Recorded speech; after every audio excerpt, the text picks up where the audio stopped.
بسم اللہ الرحمن الرحیم۔ السلام علیکم ناظرین، welcome to my YouTube channel. میں ہوں محمد شیراز اور آپ دیکھ رہے ہیں برکت اسلام۔ ناظرین اکرام، آج نماز کے متعلق بات کرتے ہیں۔ نماز دین کا دوسرا بڑا رکن ہے۔ کلمہ طیبہ کے بعد نماز دوسرا رکن ہے اسلام کا۔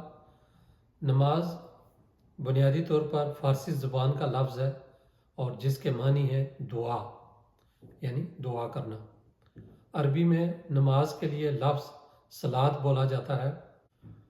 اللہ تعالیٰ نے قرآن مجید میں نماز کے متعلق 700 سے زائد بار نماز پڑھنے کا اور قائم کرنے کا حکم دیا ہے۔ نماز شب معراج کے موقع پر فرض ہوئی، جب نبی پاک صلی اللہ علیہ وآلہ وسلم اللہ تعالیٰ سے ملاقات کے لیے ساتواں آسمان کے اوپر تشریف لے گئے تھے، تو اللہ تعالیٰ نے اس وقت نماز آپ صلی اللہ علیہ وسلم کو تحفہ میں دی تھی اور یہ اس وقت فرض ہوئی۔ اللہ تعالیٰ قرآن پاک میں ارشاد فرماتے ہیں، اور نماز قائم کرو اور زکوٰۃ ادا کرو اور رکوع کرو رکوع کرنے والوں کے ساتھ۔ سورہ بقرہ آیت نمبر 43۔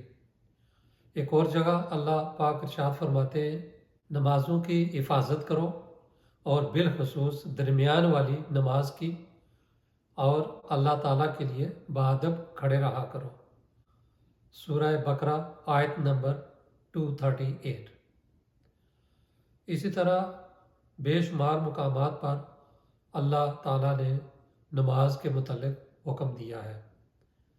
نماز کے متعلق کہا جاتا ہے کہ نماز دین کا ستون ہے، نماز مومن کی معراج ہے، اور نماز اللہ اور بندے کے درمیان ایک مکالمہ ہے۔ حدیث نبوی صلی اللہ علیہ وآلہ وسلم میں نماز کی تاکید پر بہت زور دیا گیا ہے۔ اللہ تعالیٰ کے رسول صلی اللہ علیہ وآلہ وسلم نے ارشاد فرمایا، میری آنکھوں کی ٹھنڈک نماز میں ہے۔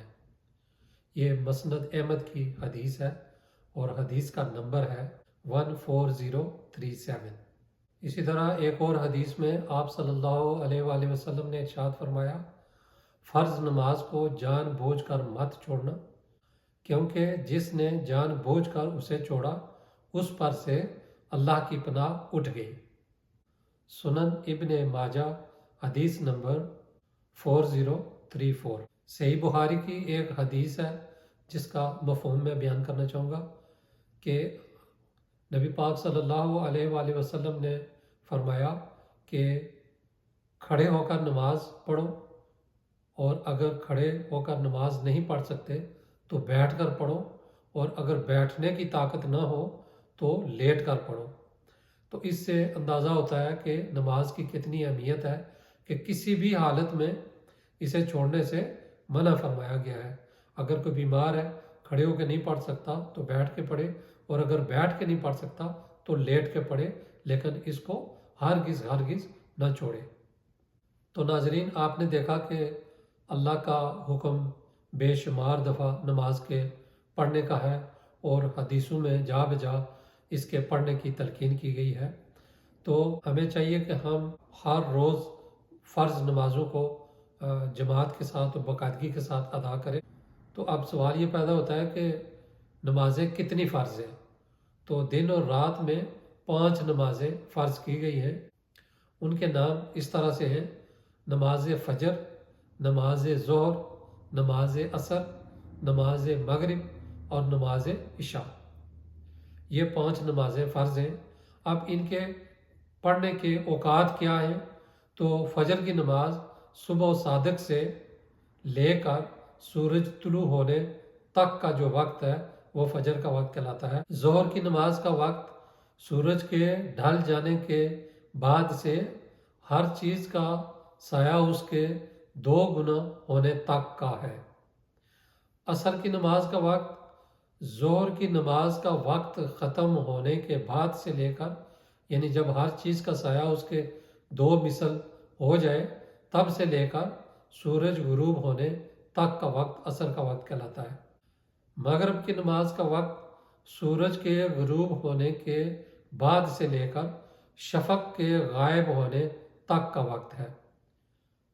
عشاء کی نماز کا وقت شفق کے غائب ہونے سے لے کر صبح صادق سے پہلے تک کا ہے۔ ناظرین، یہ 5 نمازیں مسلمانوں پر فرض کی گئی ہیں۔ اگر کوئی شخص ان 5 نمازوں کی پابندی کرے گا، ان کو اپنے وقت پر پڑھے گا، تو انشاءاللہ تعالیٰ وہ جنت میں داخل ہوگا۔ 5 نمازیں فرض قرار دی گئی ہیں، اور ایک بات میں یہاں بتاتا چلوں کہ ہر نماز سے پہلے اذان کا ہونا ضروری ہے، یعنی ہر نماز سے پہلے اذان دی جائے گی اور اس کے بعد نماز ادا ہوگی۔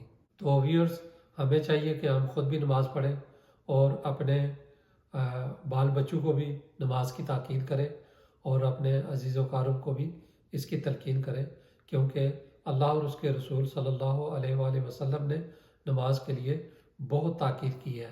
اس کو چھوڑنا بہت بڑا گناہ ہے۔ کہتے ہیں کہ مسلمان اور کافر کے درمیان فرق کرنے والی چیز نماز ہے، اس لیے ہمیں ہر صورت اس کی ادائیگی کا اہتمام کرنا چاہیے، اور نماز پڑھنے سے زندگی میں بے شمار برکات حاصل ہوتی ہیں، جو ہمیں بظاہر نظر نہیں آتی، لیکن اللہ اور اس کے رسول جانتے ہیں کہ آپ کو نماز میں کیا حاصل ہوتا ہے۔ اللہ تعالیٰ ہمیں 5 وقت کا نمازی بنائے۔ اللہ تعالیٰ آپ پر اپنا خصوصی فضل اور کرم فرمائے۔ اگلی ویڈیو میں پھر ملیں گے انشاءاللہ، نماز کے متعلق مزید بات کریں گے۔ مجھے اجازت دیجیے۔ اللہ حافظ۔ السلام علیکم ورحمۃ اللہ۔